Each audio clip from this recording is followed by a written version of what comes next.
ಪ್ರತಿನಿತ್ಯ 1 ಕೋಟಿ ಲೀಟ್ರು ಇವತ್ತು ಹಾಲನ್ನು ನಮ್ಮ ರೈತರುಗಳು ಉತ್ಪಾದನೆ ಮಾಡ್ತಕ್ಕಂಥದ್ದು. 1200 ಕೋಟಿ ಇವತ್ತು ಕಳೆದ 9 ತಿಂಗಳಿಂದ ಪ್ರೋತ್ಸಾಹ ಧನವನ್ನು ಇವತ್ತು ನಮ್ಮ ರೈತರಿಗೆ ನೀಡ್ದಿರಾ ಪ್ರತಿನಿತ್ಯ ಈ ರೀತಿ ಲೂಟಿ ಹೊಡ್ಕೊಂಡೇನು ಹೋಗ್ತಾ ಇದ್ದಾರೆ ಕಾಂಗ್ರೆಸ್ನ ಸರ್ಕಾರ. ಈಗ ಹೊಸದಾಗೆ ಮೊನ್ನೆ ಏನೋ ಬೆಂಗಳೂರು ದಕ್ಷಿಣಕ್ಕೆ ಸೇರಿಸ್ಬೇಕು, ರಾಮನಗರ ಜಿಲ್ಲೆಗೆ ಒಂದು ದೊಡ್ಡ ಮಟ್ಟದ ಒಂದು ಅಭಿವೃದ್ಧಿ ಆಗ್ಬಿಡುತ್ತೆ ಅಂತಕ್ಕಂಥದ್ರ ಬಗ್ಗೆ ಇವತ್ತೇನು ಚರ್ಚೆ ಮಾಡ್ತಾರೆ. ನಿನ್ನೆ ಕಾಂಗ್ರೆಸ್ನ ಕೆಲವೊಂದಷ್ಟು ಸ್ಥಳೀಯ ಮುಖಂಡರುಗಳು ಕೂತ್ಕೊಂಡು ಪತ್ರಿಕಾಗೋಷ್ಠಿಯನ್ನು ಉದ್ದೇಶಿಸಿ, ಬಹುಶಃ ತಾವೆಲ್ಲ ಭಾಗಿಯಾಗಿದ್ರಿ, ನಾನು ಕೆಲವೊಂದಷ್ಟು ನೋಡಿದೆ, ನಮ್ಮ ನಾಯಕರುಗಳು ಕಳಿಸ್ಕೊಟ್ಟಿದ್ರು. 1983 ಮನೆ ದೇವೇಗೌಡರು ಸಾಹೇಬರು ಆಗಿನ್ನೂ ನಾನು ಹುಟ್ಟಿರಲಿಲ್ಲ. ಆದರೆ ಸಾಕಷ್ಟು ಇತಿಹಾಸದ ಪಾಠಗಳನ್ನ ನನಗೆ ದೇವೇಗೌಡರು ಸಾಹೇಬರು ಮಾಡಿದ್ದಾರೆ, ವಿಷಯಗಳು ತಿಳ್ಕೊಂಡಿದ್ದೀನಿ ನಾನು ಕೂಡ. ರಾಮಕೃಷ್ಣ ಹೆಗಡೆ ಅವರ ಉಪಚುನಾವಣೆ ಏನು ಬಂತು 83ರಲ್ಲಿ, ಇದೇ ದೇವೇಗೌಡರು ಸಾಹೇಬರು 1 ತಿಂಗಳು ಕ್ಯಾಂಪ್ ಮಾಡಿ ಚುನಾವಣೆ ನಡೆಸ್ತಾರೆ. ಇಲ್ಲಿ ಕನಕಪುರ ಕ್ಷೇತ್ರದಲ್ಲಿ ಯಾವ ರೀತಿ ರಸ್ತೆಗಳಿತ್ತು, ಕುಡಿಯ ನೀರಿನ ಸಮಸ್ಯೆ ಯಾವ ರೀತಿ ಇತ್ತು, ಒಂದೇ ಒಂದು ಸರ್ಕಾರದ ಕಟ್ಟಡಗಳಾದರೂ ಕಟ್ಟಲಿಕ್ಕಾಗಿತ್ತಾ ಕಾಂಗ್ರೆಸ್ನ ಸರ್ಕಾರದ ಕೈಲಿ? ಕಾಂಗ್ರೆಸ್ ಪಕ್ಷದ ಕೈಲಿ ಸ್ವಾತಂತ್ರ್ಯ ಬಂದ ನಂತರ ಅತಿ ಹೆಚ್ಚು ಆಡಳಿತ ಮಾಡಿರ್ತಕ್ಕಂಥದ್ದು ಯಾರು? ಕಾಂಗ್ರೆಸ್ ಪಕ್ಷ.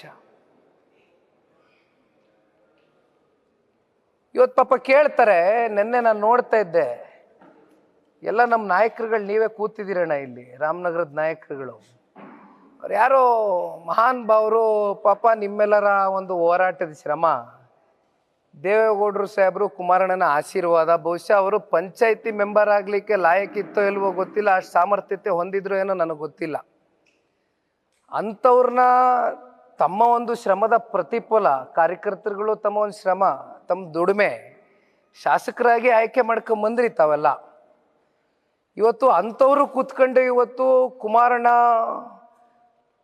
ದೇವೇಗೌಡರು ಸಾಹೇಬರು ರಾಮನಗರ ಜಿಲ್ಲೆಗೆ ಅವ್ರ ಕೊಡುಗೆ ಏನು ಅಂತಕ್ಕಂಥದ್ದು ಪ್ರಶ್ನೆ ಮಾಡ್ತಾರೆ ಅನ್ನೋದಾದರೆ,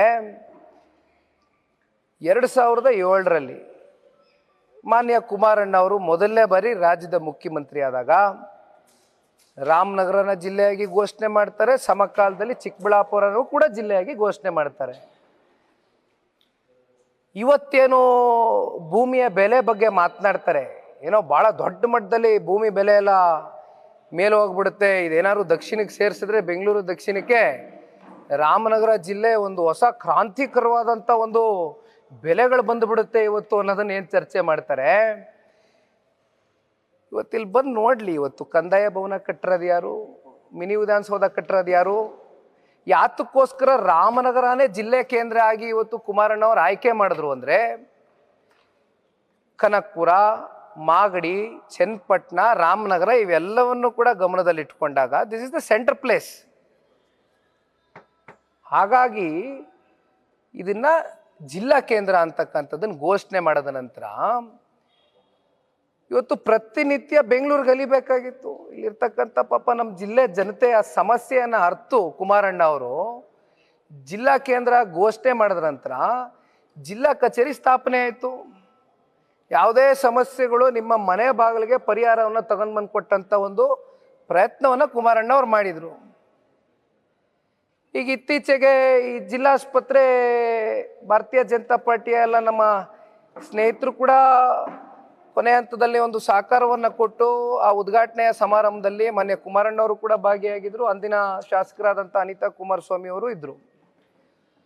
2010ರಲ್ಲಿ ಕುಮಾರಣ್ಣ ಅವರು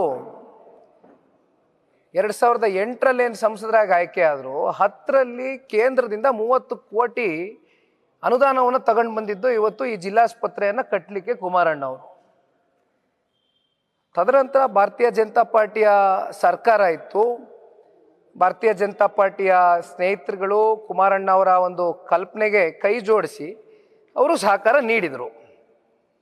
ಹಾಗಾಗಿ ಇವತ್ತು ರಸ್ತೆಗಳು ತಗೊಳ್ಳಿ, ಇವತ್ತು ನಮ್ಮ ಆರೋಹಳ್ಳಿ ಭಾಗದಲ್ಲಿ ಎಷ್ಟು ಸೇತುವೆಗಳಾಗದಣ್ಣ, ಅಲ್ಲೇ ನಮ್ಮ ಲೀಡರ್ಗಳು ಕೂತವ್ರೆ. ಏನಣ್ಣ, ಶ್ರೀಮತಿ ಅನಿತಾ ಕುಮಾರಸ್ವಾಮಿ ಅವರು ಶಾಸಕರಾದಂಥ ಸಂದರ್ಭದಲ್ಲಿ ಎಷ್ಟು ಸೇತುವೆಗಳ ನಿರ್ಮಾಣ ಆಯಿತು? ಅಲ್ವೇ? ಇದೆಲ್ಲ ಇವತ್ತು ಜಿಲ್ಲೆಯ ಜನತೆಯ ಮನಸ್ಸಿನಲ್ಲಿದೆ, ಇದನ್ನು ಅಳಿಸ್ಲಿಕ್ಕೆ ಆಗೋದಿಲ್ಲ. ನ್ಯೂಸ್ ಫಸ್ಟ್ ನಿರ್ಭೀತಿಯಿಂದ ನಿಮ್ಮ ಪರವಾಗಿ.